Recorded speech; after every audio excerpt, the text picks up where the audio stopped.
صلی علی نبینا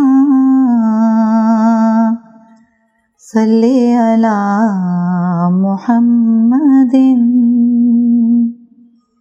صلی علی شفیعنا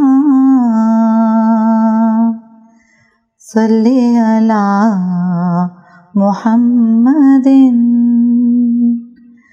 صلی علی کریمنا صلی علی محمد۔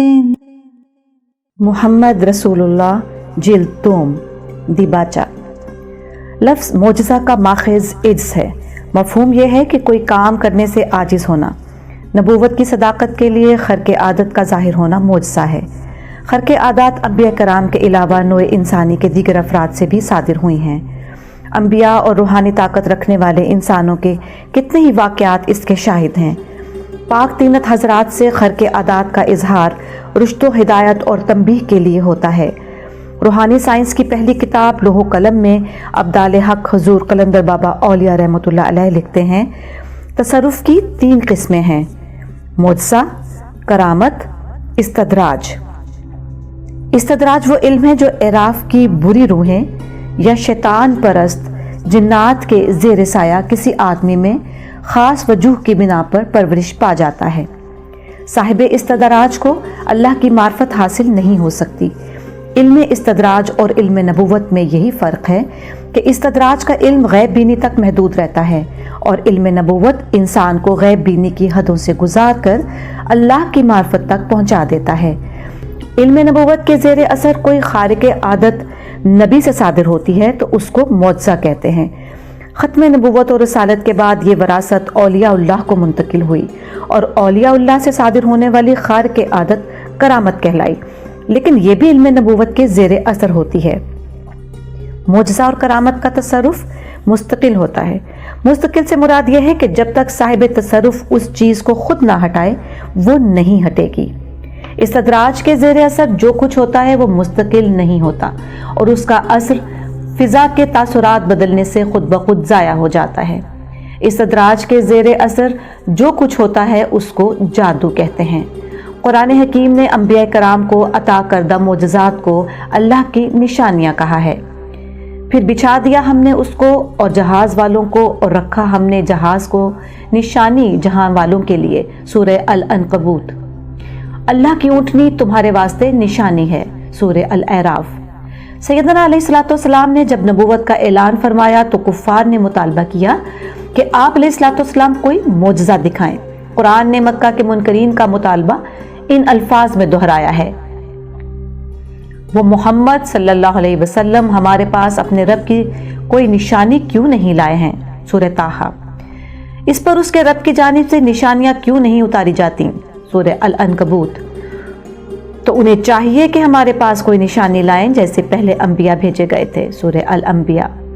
نبی سے ظاہر ہونے والی واضح دلیل کو انبیاء کی تعلیمات کو جھٹلانے والے جادو اور سحر کہتے ہیں۔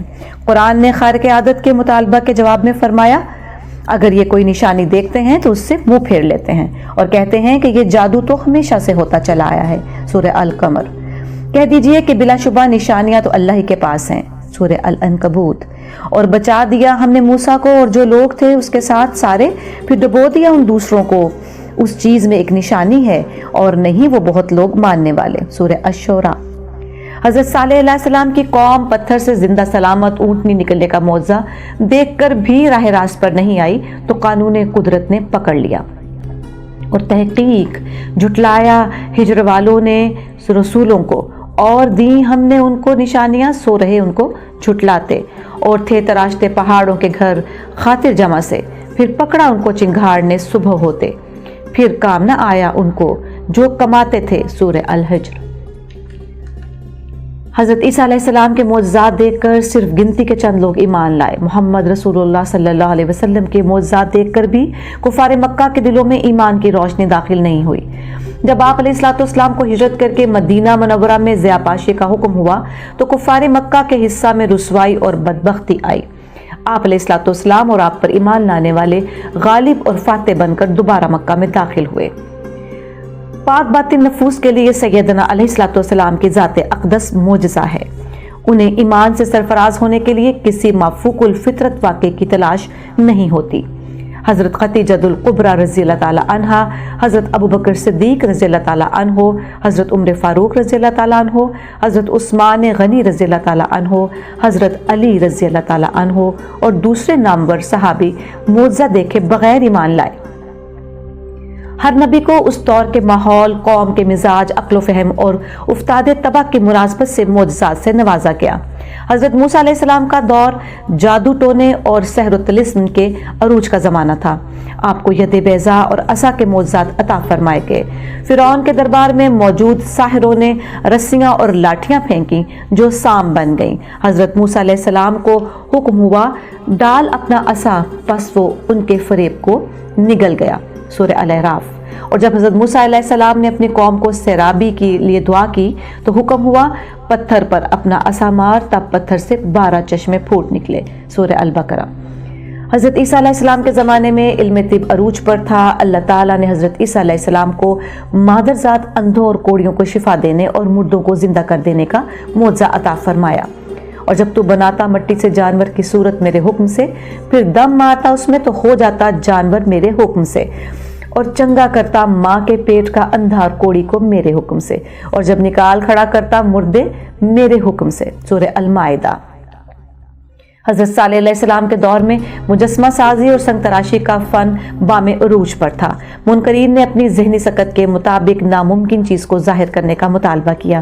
آپ علیہ الصلوۃ والسلام نے پہاڑ کی طرف اشارہ کیا، چٹان شق ہو گئی اور زندہ سالم اونٹنی اس میں سے برآمد ہوئی اور بچے کو جنم دیا۔ حضرت صالح علیہ السلام کی قوم کو تنبیہ کی گئی، یہ اللہ کی اونٹنی ہے جو تمہارے واسطے نشانی ہے۔ سورہ الاعراف۔ سیدنا علیہ الصلوۃ والسلام کی بعثت کے بعد قرآن اعلان کہتا ہے، اے لوگو بلا شبہ تمہارے پاس رب کی طرف سے سند پہنچ چکی ہے۔ النساء۔ سیدنا علیہ الصلوۃ والسلام کی حیات مقدسہ کا ہر دور سمجھ بوجھ رکھنے والوں کے لیے اللہ کی برہان ہے۔